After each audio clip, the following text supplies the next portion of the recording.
This is Moonshot Minute, AI, work, and the people caught in between. One story, no fluff, just what's actually happening. I'm L. David Oliver with Moonshot Consulting. This is episode 25, the record quarter nobody announced. Last week, Microsoft cut 4,800 workers, including 1,600 at Xbox, with plans to eliminate 20% of the gaming division by year's end.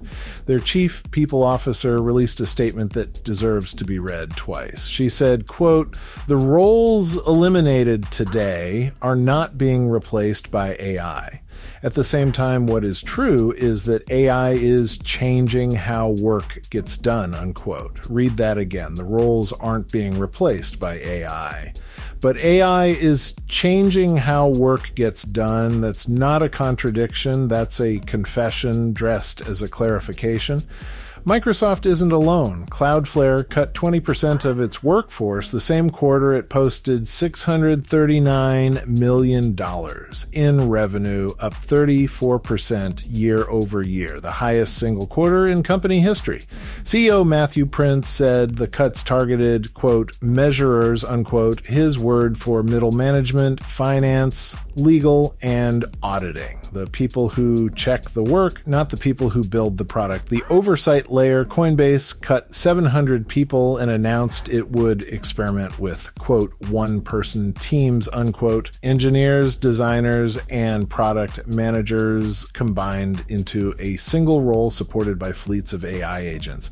CEO Brian Armstrong said AI has changed the pace of work so dramatically that engineers now ship in days what used to take teams weeks. PayPal announced plans to cut 20% of its entire workforce over the next 2 to 3 years, over 4,500 jobs. Jack Dorsey's Block already cut nearly half its staff down to under 6,000 from over 10,000. Dorsey posted on X that most companies are late to this and would reach the same conclusion within a year. Here's the pattern nobody is naming. These companies are not struggling. They are posting record or near record revenue. They are cutting headcount to widen margins, redirect payroll to AI infrastructure, and flatten organizations into structures where fewer people do more work with machine support. The layoffs are not a recession signal. They are a restructuring signal. And the difference matters because a recession ends. A restructuring doesn't reverse.